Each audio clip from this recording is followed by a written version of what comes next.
Everyone, आप सभी कैसे हैं? कमेंट करके ज़रूर बताइएगा। तो लास्ट वीडियो जो कि मैंने कल पोस्ट की थी, उसमें दिखाया आपको अपना स्टूडियो के एक्चुअल में अब मेरा स्टूडियो यही होने वाला है। चाहे मेरी व्लॉग की एडिटिंग हो, आप लोगों से इंटरेक्शन हो, स्टोरी टेलिंग हो, कुछ भी सब कुछ इस स्टूडियो में ही होने वाला है।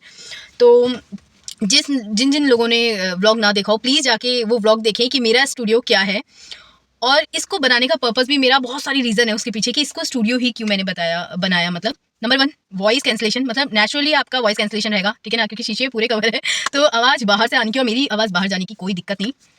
नंबर 2, बहुत टाइम से ये खड़ी हुई है। इसके खड़े रहने का पर्पस भी आपको आगे आने वाले व्लॉग में पता चलेगा कि ले तो ली पर अब खड़ी हुई है, उसका पर्पस क्या है भाई, खड़ी हुई है इतने टाइम से। तो मुझे बस ये था कि यार बहुत बेकदरी हो रही है इसकी, और हालांकि बेकदरी तो अभी भी हो ही रही है, पर कम से कम मुझे ये तो होगा कि इसका कुछ यूज़ किया। आगे आने वाली टाइम में मैं इसका अच्छा खासा यूज़ करने वाली हूँ, नो डाउट, पर मैं आपको सिर्फ पर्पस बता रही हूँ। और नंबर 3 कि जब मैं इसमें स्टूडियो अब जब मैंने अपना बना ही लिया इसे, तो डे टू डे चेक भी करती रहूँगी कि यार मेरी जो हमारी गाड़ी है वो साफ़ भी है नहीं है, मतलब वो भी इसमें रहता रहेगा। तो ये बहुत सारे पर्पस है इसको स्टूडियो बनाने का। तो जिन लोगों ने भी व्लॉग ना देखा हो, कल का मेरा स्टूडियो जो है वो मेरी कार है, तो जाके ज़रूर देखिएगा। ये उसका थंबनेल है, शायद धूप बहुत आ रही है ना तो दिख नहीं पा रहा होगा आपको, तो ये रहा, देखिए जाके प्लीज़ वहाँ जाके ज़रूर देखिए और कमेंट करके बताइएगा। आज का जो वीडियो है वो जो मेरा ये स्टूडियो है, इसके रिगार्डिंग एक छोटी सी बैकग्राउंड स्टोरी है जिसे मैं स्टोरी टेलिंग का नाम दे दूँगी। तो छोटी सी स्टोरी है, प्लीज़ अवेयर रहिए बस इस बारे में, थोड़ा सा जो हम लोगों का एक्सपीरियंस हुआ है उसको आप तक शेयर करना है। तो देखिए मैं अपने स्टूडियो पे क्या-क्या आज लेके बैठी हूँ। पानी की बॉटल, क्योंकि मैं इतना बोलती हूँ ना, मुझे बोलने का सच बताऊँ तो बहुत शौक है। और मुझे अच्छा लगता है लोगों से इंटरेक्ट करना, लोगों से बात करना, लोगों के जो माइंडसेट है उनके बारे में वो सारी चीज़ें डिस्कस हो, मतलब मुझे पसंद है ये सारी चीज़ें, ठीक है ना। और मेरा मोबाइल, ये 2 चीज़ बस स्टूडियो में अभी तक मैंने रख रखी है, और इतनी धूप आ रही है ना कि क्या बोलूँ। तो चलिए, आज का जो सेकंड व्लॉग है वो होने वाला है, देखिए हर चीज़ मैं ऐसे करके बताऊंगी कि डायरेक्ट कुछ नहीं बोलूँगी, आप समझ जाइएगा।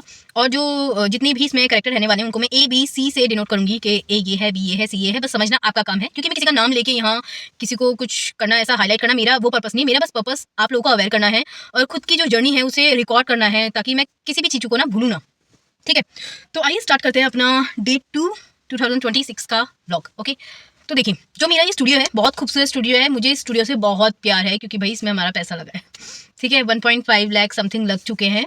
तो ये तो सिर्फ ये है, बाकी पूरा 2 इसमें लग चुका है, जितनी इसमें और ख़राबियाँ थी सब कुछ थी, मतलब बहुत कुछ इसमें ऊपर से पैसा लगा है। तो प्रॉपर 2 लाख का स्टूडियो है ये, और इसे लेना हमारे लिए था भाई इमरजेंसी, हमारे को चाहिए था 4 व्हीलर, ठीक है ना। क्योंकि हमारी जो कार थी पापा के टाइम पे से, उनकी जो वैलिडिटी थी वो जा रही थी, टाइम एक्सपायर हो रहा था, सब कुछ था, तो वो सेल करना पड़ा। पर फिर ऐसा टफ टाइम देखा कि ऐसा लगा कि यार वो टफ टाइम तो निकल गया कैसे करके, उस चीज़ में मैं सच बता रही हूँ, कुछ चीज़ों में मैं बात नहीं करना चाहती, तो वो टफ टाइम निकल गया, पर उसकी ही भागा दौड़ी में हमने ये खरीदी, ठीक है। तो देखिए A B C और D, इसमें 4 कैरेक्टर रहने वाले हैं, और आप देखिएगा कि लोग कैसे कैसे फ्रॉड होते हैं। फ्रॉड कह लीजिए या फिर कह लीजिए बहुत दिमाग घुमाते हैं। एक होता है आप पॉजिटिव सेंस में दिमाग घुमाते हैं अपनी चीज़ों को ठीक करने के लिए कि भाई ये चीज़ हमारे साथ गलत ना हो जाए, वो चीज़ गलत ना हो जाए।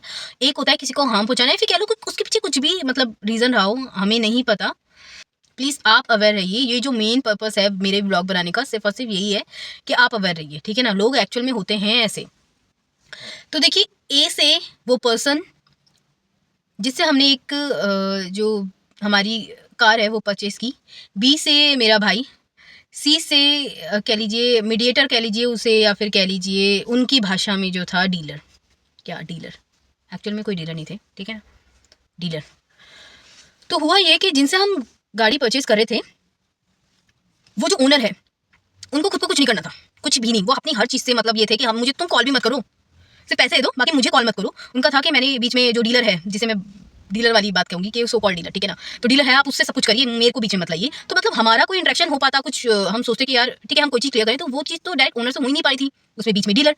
और जो बेचारे ओनर थे वो इतनी बिजी थे कि उनके पास मतलब फ़ोन उठाने का भी टाइम नहीं था, ठीक है। बस पैसों की अगर कोई बात हो तो मैं कर लूँगा, और कोई डॉक्यूमेंट में साइन हो, मतलब उस चीज़ के लिए वो थे फ्री कि हाँ आप मुझे करवा लेना, कोई मेरी दिक्कत की बात नहीं है। बाकी वो बीच में जितना भाई हमें कुछ क्वारीज है या कुछ पूछना है उस चीज़ के लिए उनका कोई मतलब लेना देना ही नहीं। तो अब आती है जिस सी डीलर की मैं बात कर रही हूँ, वो डीलर अपने एक्सपर्ट को कहता है कि सब कुछ मुझसे करिए, मैं बताता हूँ जो भी है, और आप उन्हें कुछ मत परेशान कीजिए, प्लीज़ मुझसे इंटरेक्ट कीजिए। और बी फॉर मेरा भाई, जो कि हमारी नज़रों में तो भोला है, सच में वो भोला है, मतलब हर किसी पे ट्रस्ट करता है। मैं अपनी बात बताऊँ, मैं किसी पे ट्रस्ट नहीं करती। मैं ये मानती हूँ आप कर्म करो, इंसानियत रखो सबके साथ, इंसानियत मेरे ख्याल से सबसे इंपॉर्टेंट है। पर आप कर्म करो, इंसानियत करो बस, पर अपने आप को यहाँ से अवेयर रखो यार। इतना भी नहीं कि तुम मतलब सामने वाला जो कह रहा है आपने मान लिया कि यार ये बिल्कुल सही है और जो जैसा ही कह रहा है वैसा ही होना चाहिए। ऐसी बात नहीं, मैं भी ऐसी थी। धीरे चीज़ों को देखने के बाद और समझने के बाद मुझे लगा यार दुनिया ऐसी नहीं है जैसे हम समझ रहे हैं, ठीक है ना। बहुत समझ जाइए मैं क्या बोल रही हूँ, बहुत ज़्यादा तेज है दुनिया। अच्छे लोग भी हैं इस दुनिया में, मैं जैसे बोलती हूँ 50% अच्छे लोग हैं, 50% बहुत बुरे लोग हैं। बस आपको इस बीच का जो बैलेंस है वो खुद में रखना है कि यार कौन से आपके लिए अच्छे रह सकते हैं और कौन से बुरे, तो बी अवेयर। तो हुआ ये कि फिर जिस गाड़ी की मैं बात कर रही हूँ कि हमने एक गाड़ी मतलब परचेज़ की थी, उस पे चालान ठुके पड़े थे। जी हाँ, बहुत रफ लैंग्वेज में यूज़ करूँगी मैं वर्ड के, चालान ठुके पड़े थे। ये हम लोगों को नहीं पता था, ना हम लोग को बताया गया, ठीक है। क्योंकि हुआ क्या, जो आरसी थी उस गाड़ी की, उसमें नंबर चेंज था। हम कुछ भी कहीं से भी मतलब अगर इन्फॉर्मेशन लेते भी तो नहीं हो पा रहा था कुछ भी। तो मेरा भाई तो इतना अभी से मैंने बोला ना, बोला बेचारा, वो जाके इतना ट्रस्ट करने लग गया। सामने वाले बंदे ने बोला इतनी गाड़ी है, ठीक है, करना है वो करना है, हम अगले दिन आते हैं, पेपर साइन कर लेना, मतलब सब कुछ ठीक है, अब सब कुछ अपने नाम पे कर लेना, ठीक है। और डॉक्यूमेंट्स वगैरह की तो खैर बात नहीं हुई थी, वो तो जब हम लोग बीच में इन्वॉल्व हुए तब ये बात हुई है। सिर्फ बात हुई थी कि इतनी गाड़ी है, आप लेके चल जाना, कैश में दे जाना, ये वो एंड ऑल, ठीक है। और मेरा भाई इतना, जैसे मैं बोल रही हूँ, बीफ और भूला, जाके उसने सारी डील पक्की कर ली कि हाँ ठीक है हम गाड़ी ले रहे हैं इस तरह से। और अगले दिन रेडी हो गया जाने के लिए। मैंने उससे पूछा कि भाई कुछ कुछ ऐसे ऐसे करके डॉक्यूमेंट्स होते हैं, साइन कराए। He says no. अच्छा, कह रहा कुछ ऐसी कोई बात नहीं है और सब सही है, वो सही है, वो एक गवर्नमेंट एम्प्लॉय है करके, मतलब उन्हें ट्रस्ट कर लिया। जबकि चीज़ें यहाँ इतनी ज़्यादा हुई कि फिर जब हम लोग बीच में हम लोगों ने देखा तो पहले तो आरसी जब मंगवाई, आरसी ही वो हैंड ओवर करने के लिए रेडी नहीं, मतलब इतनी इतनी सब चीज़ें यहाँ बीच में हो रही थी। हमने आरसी चेक करवाई तो भाई आरसी चेक करने के बाद जो नंबर है, जिस नंबर पे ओटीपी जाता, वो नंबर उसमें चेंज था, ठीक है ना। भाई साहब ने पता नहीं कितने साल से वो नंबर उसमें बंद करा रखा था, ठीक है। तो मतलब हम चेक भी कैसे करते कि इसमें भाई कितने चालान ठुका पड़ा है, क्या है क्या नहीं है, ये सारी चीज़ें। फिर चलो ये बात हुई, हम लोगों ने आरसी में जाके जब गाड़ी मतलब ले ली, तो अब आई बात कि भाई उन लोगों को था कि फटाफट से पेमेंट करो आप, मतलब पेमेंट पहले होनी चाहिए, बाकी सारे काम बाद में होंगे, ठीक है ना। उन्होंने ऐसा कुछ बात करी कि भाई सेल डॉक्यूमेंट साइन करवाने हैं, ऐसा कुछ नहीं। और जब मैंने उनसे स्पेशली बोला, मैंने नहीं बताया था मैं क्या हूँ क्या नहीं हूँ, भाई नॉर्मल इंसान हूँ, ठीक है ना। तो उन्होंने कहा कि देखिए इतना मत चीज़ों में मत फंसाइए मुझे कि ये पेपर साइन होते हैं, वो पेपर साइन होते हैं, और आपको जो क्या कहते हैं जो पेमेंट है वो कैश में करनी है या फिर ऑनलाइन करनी है, इतनी चीज़ों में मत फंसाओ मुझे। और जो भी काम है, जो भी बात है, प्लीज़ डीलर से बात करिए, मुझे कुछ मत करिए, बस मुझे तो साइन करके बुला लीजिए जहाँ भी करने हो, ठीक है, ओके। फिर हम लोगों ने कैसे तैसे करके पहले तो एक सेल डॉक्यूमेंट उनसे तहसील में जाके साइन करवाए कि भाई ठीक है आप हमारे को गाड़ी दे रहे हो, इससे पहले की जितनी भी भाई आपकी रिस्पॉन्सिबिलिटीज़ हैं वो आपकी रही थी, ठीक है, इस डेट से हमारी है, तो हमने ये सब करके साइन करा दिया। और वो इंसान उसे था कि ये सब करने की क्या ज़रूरत, मतलब नॉर्मली तो है, क्यों इतना ज़्यादा दिमाग चलाना। हमने कहा नहीं, एक काम करो, आप लोग तहसील में आओ, आप जाके कुछ नहीं करवा रहे, क्योंकि कुछ फॉर्म्स होते हैं जिनको साइन करना कंपलसरी होती है भाई, अगर आप सेकंड हैंड गाड़ी ले रहे हैं, बी अवेयर वाली बात। तो वो उस चीज़ के लिए किसी चीज़ के लिए भी मतलब रेडी नहीं थे, हर चीज़ को डिनाई करते, नहीं मैं ये नहीं कर सकता, मैं पता टाइम नहीं है, ये वो एंड ऑल। हमने कहा ठीक है आप एक काम करो, आप कुछ मत करो, सारा काम हम कराएंगे, आप सिर्फ आ जाना। और उन्होंने कहा ठीक है। हमने एक सेल डॉक्यूमेंट बनवा लिया, हमने कहा इसमें आप साइन करने आ जाओ। पहले तो उनको था कि इसकी ज़रूरत ही क्या है, हमने कहा ठीक है कोई ज़रूरत नहीं, पर हमें ज़रूरत है, ठीक है। तो वो आ गए, उन्होंने साइन कर दिए, ठीक है, मतलब। और उसमें उन्होंने हमारे को ये नहीं बता रखा था कि जो गाड़ी हम परचेज़ कर रहे हैं, जिस गाड़ी की मैं बात कर रही हूँ, उसमें इतने सारे चालान थे, कम से कम 3-4 चालान, जिसके बारे में हमें पहले कोई ज़िक्र नहीं था। तो मुझे था कि ठीक है जो भी काम करना है हमें थोड़ा बहुत तो मतलब ठीक है, गवर्नमेंट एम्प्लॉय है सामने वाला बंदा, ओके, 50% तुम सिक्योर हो सकते हो, पर 50% कहीं न कहीं ऐसा भी नहीं कि बिल्कुल ही आँख बंद कर लो। तो हमने जो पेमेंट थी वो ऑनलाइन ही कराई, ऑफलाइन बिल्कुल नहीं दी। उनको था कि भई ऑफलाइन दो, ठीक है। हमने कहा हम तो ऑनलाइन करेंगे, हमारे पास भी कोई प्रूफ़ हो। तो करवाई हमने वो सब। और उसके बाद जब आरसी का मामला आया तो उन्होंने हमसे खुद कहा कि बिल्कुल मतलब कुछ नहीं है इसमें और बिल्कुल सही है और आप ट्रस्ट कीजिए, ये वो एंड ऑल। फिर भी मेरा दिमाग मतलब थोड़ा-सा भागा। मैंने कहा ठीक है हम कल तक पेमेंट करेंगे, क्योंकि डॉक्यूमेंट हमने बना लिया, हम पेमेंट करेंगे नो डाउट। पर फिर मैंने आरसी चेक कराई, आरसी जब चेक कराई तो उसमें नंबर चेंज, वो नंबर उसमें कम से कम 10 साल से बंद था भाई साहब। तो यानी कि अगर कोई चालान कट भी रहा था, नहीं भी कट रहा था, वो शायद बंदा अवेयर ही नहीं था, या अवेयर था तो उसने कहीं न कहीं दिमाग घुमाया। चलो कोई नहीं। अब जहाँ से चेक करवाया आरसी में तो वहाँ ओटीपी आना था उस नंबर पे, वो नंबर जब हमने बोला तो उन्होंने कहा वो नंबर तो मैंने बंद कर दिया है, मतलब मुझे नहीं पता अभी नंबर कहाँ पे है। मतलब वो बात को भी आगे करने के लिए, बताने के लिए बिल्कुल रेडी नहीं। हमारी हर बात को डिनाई कर रहा, हर बात को काट रहा कि प्लीज़ प्लीज़ मुझसे ये सब मत करिए और इस चीज़ में मेरा कोई लेना देना नहीं, आप एक काम करिए डीलर से बात करिए। मतलब हम तो फँस गए यार कि जो ये चीज़ है वो तो मेन ओनर ही क्लियर करेगा ना, डीलर को क्या पता। वो खुद कह रहा है मुझे इस चीज़ में भाई कोई वो नहीं है, मुझे नहीं आइडिया कुछ ऐसा। हमने कहा यार ये तो बात खराब हो गई। तो ये है ट्रस्ट वाला मामला। और फिर उसके बाद कैसे तैसे भी करके फिर मैंने कहा चलो ठीक है, हमने आरसी दिखवा ली थी और नंबर चेंज करवाया, हमने अपना ही नंबर डलवा दिया उस पे। अब जब गाड़ी लेनी थी करके किसी भी तरह पेमेंट करी पहले तो थोड़ी बहुत, हमने कहा चलो कोई नहीं हो जाएगा वाली बात। मेरे भाई को क्योंकि ये था वो बीच में आ गया, उन्होंने कहा यार आप मत करो, इतना दिमाग मत चलाओ और यार हमारे हाथ से गाड़ी निकल जाएगी, ये वो एंड ऑल, ले लो यार दिमाग मत चलाओ बस। हमने कहा ठीक है चलो पेमेंट वगैरह सब कुछ कर दी। बाद में जब हमने उसमें नंबर ऐड करवाया, मतलब जिसकी गाड़ी थी और जिसको देनी थी, बी जिसे मैं बोल रही हूँ, मेरा भाई भोला, उसका ही नंबर ऐड करवाया सब कुछ, और उसके बाद पता चला उसमें तो चालान ठोके पड़े। मतलब हम लोग अवेयर ही नहीं थे, हम लोग को बताया नहीं गया कि उस पर चालान है, और वो बहुत अच्छे से बन गया, बिल्कुल क्लियर कि ऐसा कुछ भी नहीं है, बहुत अच्छी गाड़ी है, आप लीजिए, ये वो एंड ऑल। गाड़ी अच्छी थी, नो डाउट, ठीक है ना, गाड़ी अच्छी थी, तब भी हम लोग थे कि भाई गाड़ी हाथ से ना निकल जाए। पर ये देखिए उसकी चीटिंग, गाड़ी पे इतने चालान ठोके पड़े कि जो हम मेन परेशान हुए ना, वो उन चालानों में हुए। कैसे कि भाई हम ओनर को फ़ोन कर रहे हैं, भाई चालान भर दे, चालान भर दे, और वो बंदा फ़ोन नहीं उठा के दे रहा, फ़ोन ही नहीं उठा के दे रहा, बहुत मुश्किल से कैसे से फ़ोन उठा रहा है। तो वो एक एक चालान हमको बता रहा है, मेरे तो सिर्फ ये वाला चालान है, मेरा सिर्फ ये चालान है, और उसने हमारे को पूरे 2 महीने लगा दिए सिर्फ चालान भरने में। आप समझो पॉइंट पे आना बात को, कि लोग कितने ज़्यादा यहाँ ये चलाते हैं, ये ठीक है, और किसी की मजबूरी का फ़ायदा उठाते हैं। वही देखो कि लोग नहीं आपकी किसी चीज़ की परवाह करते, लोगों को वो करना होता है जो वो करना चाहते हैं। अब चालान वगैरह देखे तो उसमें भाई इतने चालान, और बंदा चालान के लिए हम इतने परेशान हो गए ना कि उसे फ़ोन कर रहे हैं, वो नहीं उठा रहा, क्योंकि वो कह रहा है चालान तो वही भरेगा, डीलर डीलर को फ़ोन कर रहे हैं, वो कह रहा है ओनर ही भरेगा। मतलब हम लोग पागल हो गए कि यार लोग ऐसे भी होते हैं, क्योंकि स्टार्टिंग में ही उस डीलर और ओनर की जो बात हुई थी, उन्होंने कहा था मैं कुछ नहीं करने वाला, सब कुछ डीलर करेगा, और डीलर कह रहा है मैं क्यों चालान भरूँ, चालान तो वो भाई साहब भरेंगे, ओनर जो है।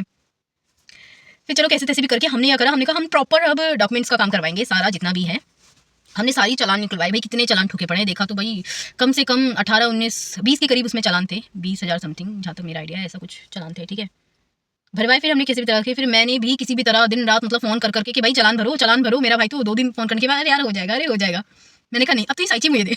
मैंने सुबह शाम दिन रात, मतलब रात में भी 8 बजे के बाद नहीं, पर उससे पहले पहले जितना भी, क्योंकि उन भाई साहब का था, क्योंकि वो गवर्नमेंट एम्प्लॉय थे, तो 5 बजे के बाद उनका फैमिली टाइम होता है, वो फ़ोन नहीं उठा सकते, और 10 बजे से पहले उनका फैमिली टाइम होता है, वो फ़ोन नहीं उठा सकते, और पूरे ऑफिस के टाइम पे वो फ़ोन नहीं उठा सकते। तो हम किससे क्या क्लियर करें, किसी भी तरह करके चालान वालान भरवाया, चलो ठीक है। पूरे 2 महीने, आपको यकीन नहीं आएगा, वो 2 महीने ऐसा हो गया हमें कि हमने पेमेंट भी दे दी, सब कुछ भी दे दिया, हमारा काम नहीं होके दे रहा। फिर ये सब करा के हमने सब आरसी वगैरह सब कुछ चेंज करवाई, हालांकि हमारा उसमें ऊपर से पैसा भी लग गया, पर फिर सब कुछ क्लियर कराया। और आरसी वर्क के लिए भी उन लोगों को था कि क्या इतना सब कुछ करना, इसमें क्या ही रखा है ना। तो मतलब वो 2 महीने तो ऐसा हो गया हमें कि हमने क्यों ही गाड़ी ले ली, और क्यों ही हम फंस गए इन सब चीज़ों में। मतलब जिस डीलर को बात कर रहे हैं वो डीलर मैं करा दूंगा, और जो काम तो मेन चीज़ ओनर को ही करने हैं, वो करने के लिए रेडी नहीं है, वो सुनने के लिए रेडी नहीं। तो भाई यही है बात कि अवेयर रहिए हर चीज़ में, ठीक है ना। कुछ भी करने से पहले थोड़ा सोच लीजिए, और हर किसी पे भी इतनी ईजिली ट्रस्ट मत कीजिए। बस जो छोटी सी बैकग्राउंड स्टोरी थी वो यही था, हुआ तो बहुत कुछ था, उन सबको बताने के लिए शायद आप लोग के पास भी समय नहीं हो, मेरे पास भी नहीं है। तो जितना था मैंने उतना बताया कि लोग किस तरह से अपना दिमाग चलाते हैं। इतना छोटा सा दिमाग, इस अच्छे काम में चलाने के बजाय बहुत दिमाग में चलाते हैं, ठीक है ना। फिर हमने किसी तरह सारे चालान उनकी किसी भी तरह निकलवाए, हमने कहा चालान भरो भाई, हमें नहीं पता।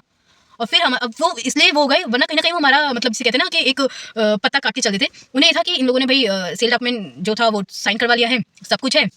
और मैंने क्या करा, मैंने जो विटनेस था, मेन जो डीलर था, उसे बुलवा लिया। मैंने कहा तो एक काम कर, तू विटनेस बन जाओ। विटनेस के पहले साइन नहीं करते, पर फिर उन्होंने कहा मतलब थोड़े से ही हो गए थे कि क्या ही। हमने कहा नहीं, एक काम करो, विटनेस में मैं अपने भाई की साइड से और आप इन ओनर की साइड से, क्योंकि सारे काम तो आप ही करो, तो आप ही विटनेस बन जाओ।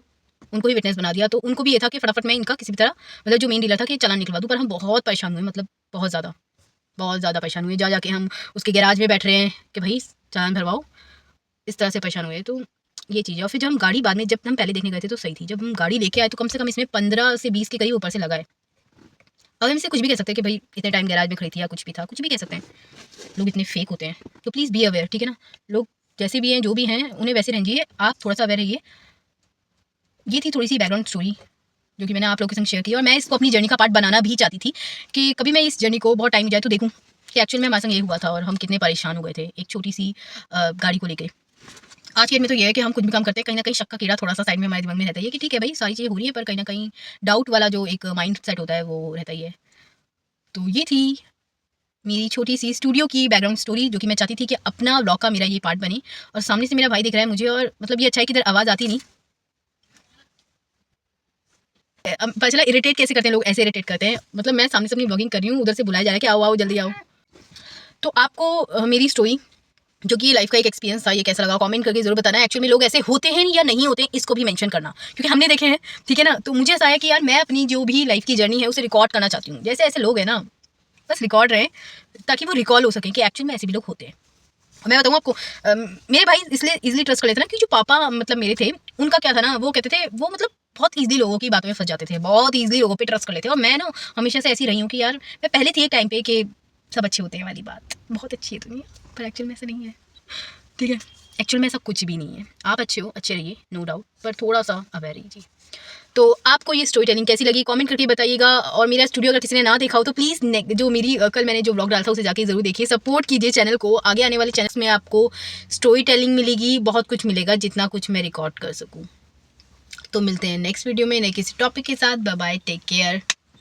Thank you so much Khurana sir ji का, जो हमारे साथ इस सिचुएशन में खड़े रहे और उन्होंने हमें direction the. Thank you so much, दिल से हे शुक्रिया। एवरीवन, माय नेम इज़ घर क्या फ़र्क पड़ता नाम से आइए काम की बात करते हैं। तो जैसे कि एक स्टूडेंट या एक एस्पिरेंट की लाइफ सिर्फ और सिर्फ स्टडी नहीं होती, उसकी लाइफ में बहुत कुछ कनेक्टेड होता है। तो ये चैनल उन्हीं लोगों के लिए जो एक एस्पिरेंट की लाइफ में बहुत कुछ कनेक्टेड देखना चाहते हैं।